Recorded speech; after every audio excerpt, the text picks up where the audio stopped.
commencer par rendre grâce à Dieu et nous réjouir donc, de l'organisation de la journée consacrée au président Idrissa Seck et remercier le comité régional des courses hippiques d'avoir choisi donc, M. Idrissa Seck comme parrain de cette journée.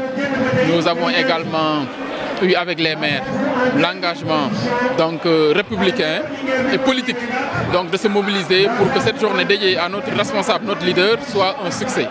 Donc nous nous sommes engagés en mutualisant nos moyens, en mutualisant nos efforts pour quand même que cette journée qui lui est dédiée puisse, au-delà de la journée d'aujourd'hui, être une institution. Nous avons pris l'engagement avec le comité régional d'en faire une journée annuelle. Donc tous les ans, nous allons nous organiser de concert avec le comité régional pour en faire une journée dédiée au président Idrissa Seck pour que quand même l'engagement qu'il a toujours eu aux côtés du comité régional, pour le comité national même, depuis 2003, même avant, puisse vraiment se maintenir.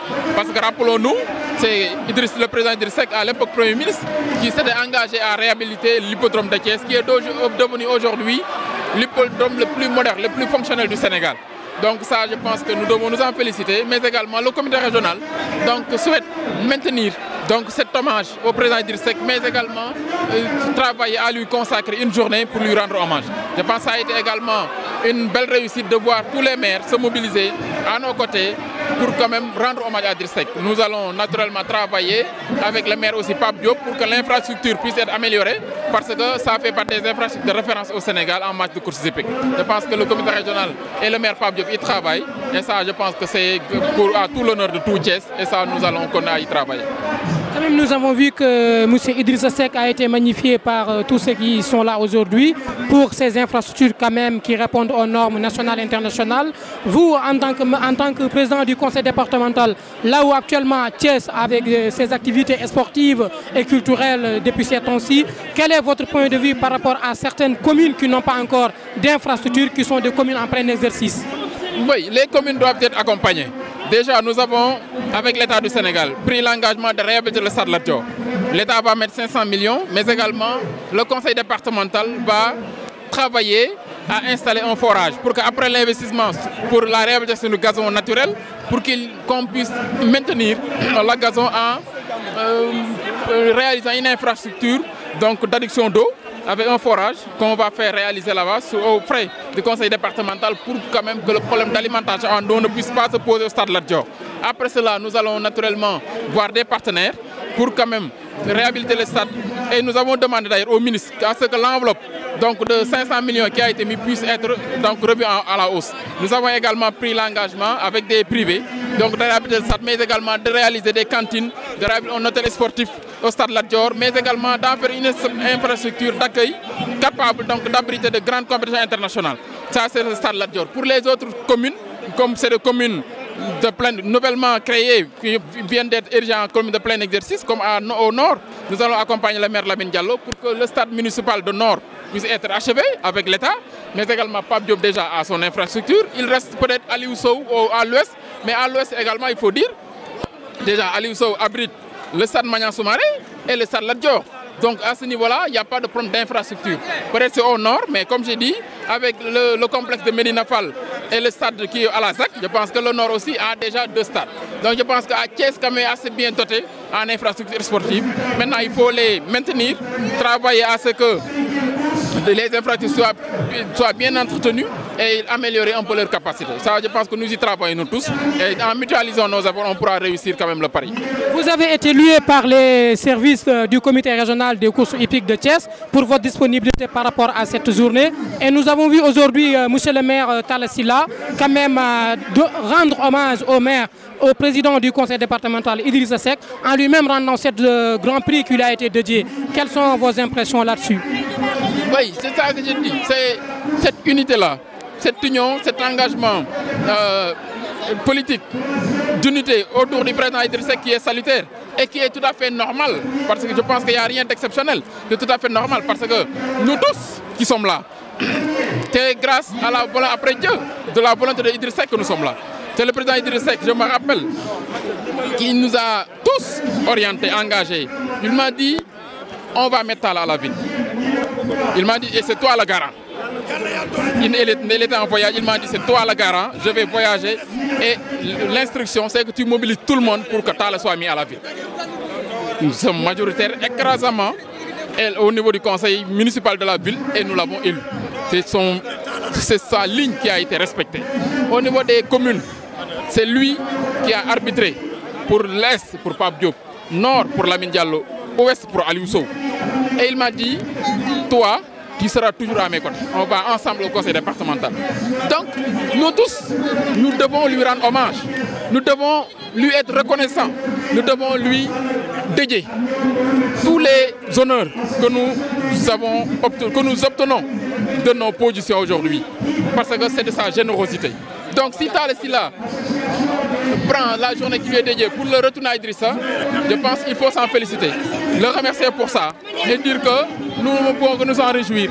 Et c'est dans cette unité-là, dans cette communion et cette reconnaissance, plus ou moins vis-à-vis d'Idrissa, que les Thiessois vont se retrouver, les Thiessois vont se retrouver et les Thiessois vont continuer à se mobiliser pour le président Idrissa Seck. Parce que l'ambition des Thiessois pour Idrissa Seck, c'est qu'il soit président de la République. Et ça, nous tous, nous devons y travailler. Et les Thiessois savent que c'est Thiès qui est sa base. Thiès est sa première force politique, nous qu'il a laissé. Donc à sa base, nous devons lui être reconnaissants et travailler à consolider sa base. Et ça, je pense que c'est dans l'unité qu'on va le faire.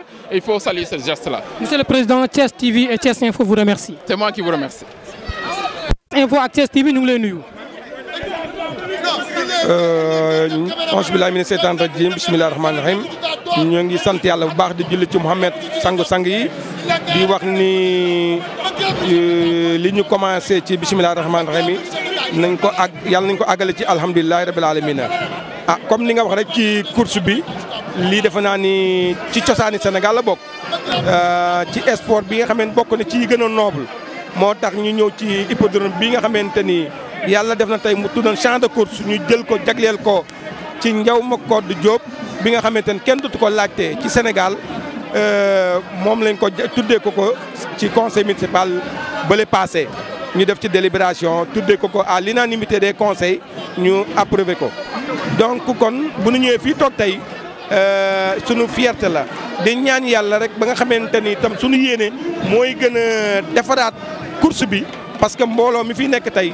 defe naa ni gis nañ ci loo xamante ni ak ni nu bëggee course ak ñi nga xamante ni ñi nga xam cosaan bi ni ko mag ñi boo xoolee ñi fi nekk notable yi fi nekk ak borom ñi nga xamante ni ay nit de valeur la ñu vraiment mu nekk loo xamante ni ci sunu sport national la bokk war nañu mën a defaraat nag course bi bu neexal loolu la ñuy mébét te ñoo ngi ci projet yi xalaat fee def ay lampe ay projecteur am nañu projet bi déjà yàlla def na ki nu ko may di don bi ñu ngi koy saluer aussi di El Malick parce que tam moom it doomu Thiès la ba war nañoo commencer travaux yi bala muy yàgg bu soobee yàlla ak yontu bi donc di féliciter ñëpp di sant ñëpp di wax ni itam dañ fi ñëw à l'unanimité des communes de Thiès yëpp daje fi ànd ak le frère le secrétaire général Idrissa Seck bi nga xamante ne mooy suñu responsable ci politique ñu ànd ak moom nag Thiès yëpp mobilisé wu ci ginnaawam teewal ko fi moom moo war na ñëw mais yàlla def na mu am voyage bu ko bett mais bu dul loolu da doon ñëw parce que loolu la ñu promettal yàlla def na voyage bi bett ko waaye nag li ko fi teewal defe naa ni jëmm ji rek a manqué waaye jëf ji ak yéene ji ñun mooy ñun moo tax ñu teew fi tey ci mobilisation bi nga gis ànd ak waa Dakar responsable Dakar yi kenn manqué wul comme li nga xamante ni comité électoral comment dirais-je secrétariat national ñëpp ñu ngi fi tous les responsables honorables députés yi ñoom Jalane Faye ñoom Adjaratou Garmi Fall ñëpp a ngi fi tous les responsables politiques les militants et militantes wax dëgg yàlla ñu ngi leen di sant di leen ñaanal yàlla ni ñu taxawee ci ginnaaw Idrissa wax dëgg yàlla seen engagement seen fidélité seen dynamique ñun wax dëgg yàlla au nom de Idrissa ñu ngi leen di sant bu baax di leen gërëm di leen ñaanal yàlla ñu dellu ci jàmm ak salaam yàlla def itam li nga xamante ne ñun waa Sénégal yàlla def ñu bokk ndey bokk bàyyi mën a am yéene ci Sénégal képp ku nekk ku ñu dénk cër boobu ñu la dénk yàlla na nga ca def lu kawe sa njort parce que nag wax dëgg yàlla dañ ñu dénk te dañ fiy jógee kon comme dañ fiy jóge ñun ñoo war a nekk Baay Faal yi ñoo war a nekk jaamukatu soxla yi ubbi bunt yi déglu nit ñi donte ni wax nañ ñu bu nu mënee bu nu mënul ñu feeñal suñu yéene moo waral tey mobilisation bi ngeen gis ñu ñëw fi tey vraiment di leen remercier bu baax itam yéen ñi nga xam ne yéenee taskati xibaar yi parce que nag wax dëgg yàlla ci àdduna dara umpeetul lu xëyee France États-Unis dans le monde entier yendu si Sénégal jële fi li nga xamante ni moom lañ war a xëyee waat suba demaat gàcce nga la ma kon yéen vraiment am lañ leen njukkal donc xamante ni fu nu mën a daje rek war nañuy mën a réitérer di leen remercier di xam ne yéen a ngi def liggéey bu rafet kon yàlla na yàlla daal def jàmm ci Sénégal def jàmm ci réew mi Sénégal gi ñu bokk fii nag ci sama commune la man maa dalal gan ñi moo tax itam wax dëgg yàlla am naa mbégte parce que nag à l'unanimité ñëpp dikk nañu kon moo tax may dellu di santaan ñëpp ci turu commune est bi nga xamante ni maa ko jiite ak l'ensemble des élus yi ma àndal ak le bureau municipal bi yëpp parce que barki démb laa jóge voyage deman ci coopération mais yàlla def bi ma ñëwee démb itam ci laa yendu pour préparation yi yaakaar naa ni yàlla def na tam wax dëgg yàlla gis naa ci lu kawe sama njort kon maa ngi sant ñëpp di gërëm ñëpp di ñaanal yàlla daal wax dëgg yàlla Sénégal jëm kanam na ànd ak jàmm ak salaam ni ñu ko daan waxee rek yàlla na yàlla def lépp xéewal. monsieur le maire waa Thiès TV ñu ngi lay. jërë ngeen jëf yéen tam merci beaucoup. voilà ñu ngi grand prix bi nga xamante ne moom lañ jagleel conseil départemental. fii war a jox li nga xamante ne moom mooy le prix du maire Talla Sylla mu delloowaale ko njukkal kii di président Idrissa Seck nga xam ne mooy président conseil départemental fii nga xamante ne mooy champ de course ginnaaw bi ñu dawee le grand prix du maire Talla Sylla mu nekk le maire central de la ville de Thiès.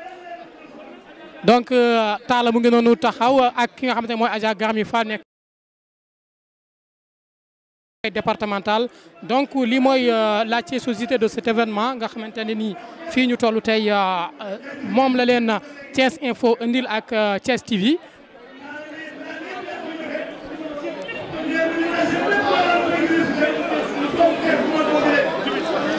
voilà mu nekk loo xamante ne nii vraiment lu daw yaram la. gis tey ki nga xamante ne moom mooy le maire de Thiès Talla Sylla jël li nga xam ne mooy prix sax bañ ko jagleel biñ ko waroon dawlal dimanche bii di ñëw mu jagleel ko ki nga xam ne mooy président.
de Thiès Info.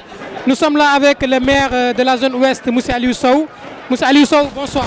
Bonsoir. M. Aliou, est-ce que vous pouvez nous dire aujourd'hui par rapport à cette course qui a été dédiée au président du conseil départemental pour la première fois, pouvez nous dire vos impressions là-dessus? D'abord rendre grâce à Allah le Tout-Puissant et peut-être dire que si nous le sommes là aujourd'hui, moi principalement ça me rappelle les chantiers de Thiès, quand j'étais là avec le président Idrissa pour la rénovation des champs de course. Aujourd'hui nous sommes 10 ans après, mais les propriétaires de cheval, les amoureux des courses hippiques continuent à le remercier de cette initiative. D'accord, initiative noble, mais citoyen d'abord. Et aujourd'hui, nous sommes là. Si aujourd'hui, nous sommes devenus maires et que le président du conseil départemental, qui est notre responsable Idrissa, a été honoré aujourd'hui, c'est à l'honneur de tous les maires des communes composantes de la ville de Thiès. C'est un digne fils de Thiès, comme d'autres dignes fils thiessois qui sont là, qui ont envie de faire quelque chose, pour la ville et pour la commune. Si Dieu lui a donné l'honneur d'être l'initiateur de ce projet des champs de course, nous ne devons qu'en être peut-être fiers et dire qu'aujourd'hui c'est une grande fierté d'être là et remercier tous les fans et les amoureux des courses. Moi, Grand Prix du Conseil. Moi, le Grand Prix du Conseil. Qui? Ki ko teewal. Ki ko teewal. Yankuba Diattara moo ko teewal. jiite ko. waaye ànd ak mairie commune bi. yemul ci loolu de. yaayu parti bi. ba ci gën a ndaw ci parti bi. noonu lay dégg xanaa Ablaye may dégg ni Talla Sylla wax. nee na li ñu ma joxoon. yëpp delloo naa ko. doomu Kees bu mag boobu. xanaa gis ngeen tànt bu rëy bi. moo tax ñoom fii dawal fukki journée. lan moo ko waral. loolu moo tax tey lii ngeen def yéen maire yi li ngeen def xamu leen nu mu toll ci xamu leen nu mu toll ci yéen segam ñi ca walukaay ba ñoo daanu ci teen ba massa ñi ci bind ba yéen a fi def lii yéen a sekkali kees yéen a ko yokk yéen la kees di wooteel 100% Diattara soo ko séenee muy dem amul bëgg-bëgg amul xalaat lan muy tax militaire yi kees ak Sénégal dem ci kanam kon nag daw nañu ba teer mosu Idrissa bii benn accident amul ci léegi nag ñu fas yéene jël teranga yi jox la ko nga jébbal ko ci nga xam ne mooy Papis Niang kenn la ci Idrissa ça y est résultat bi jeex na résultat bi jeex na président résultat bi jeexagul. sëñ Moussa Niang daf ma ñu génne nag bu ko kenn piis nañu xool Idrissa wàcc ma daan naa la woon ku daan kaw ngay féete. ana saye.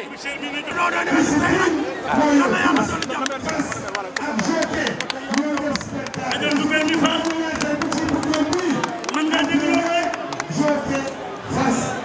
ko def histoire da koy bind taarix du ko fàtte. man Talla Sylla kontaanul de Talla Serigne Touba. Alaaji Ablaye. da ngay fekk sëñ bi am ni booyee ba nga tey. waaw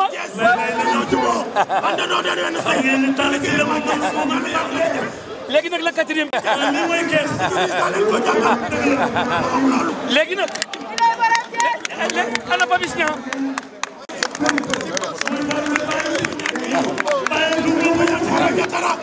yaru nga liggéey noppi nga li nga yar bokk ndeysaan yaram daw na koy bind taarix du ko fàtte yaram daw na lépp sa jox fi yàlla da nga kees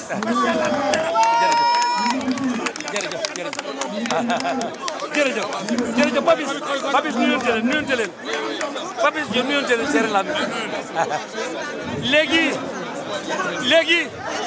léegi président ba tey ñoom mooy li nga xam ne mooy cérémonie bi coupe bi nag ñu yor kii la ñuy bëgg nga bàyyi ko sa biir yow yaay homme de confiance bu Idrissa Seck mosoo ko yàqal dara ngeen ànd ñaari mandat ñetti mandat ci mairie Thiès bu yëkkati lépp jox la ko te yàqaloo ko dara mu wër ba dugg jël conseil bi yëkkati la mu yëgoroon lépp jox la ko boo séenee Diattara muy dem amul engagement boppam engagement Idrissa rek la xalaatam bëgg-bëggam mooy di jëme kanam Sénégal rek Diattara yàlla nga ànd ak président Idrissa Seck ba ñu yëkkati réew mi yëpp jébbal leen ko nga yor ko bu boobaa dana am jàpp réew mi dana am jàpp kon Alaaji Cheikh Tidiane Niang yaa yëkkati teranga bi jox ko ki nga xam ne mooy président mu jox ko ci juróom télévision nationale télévision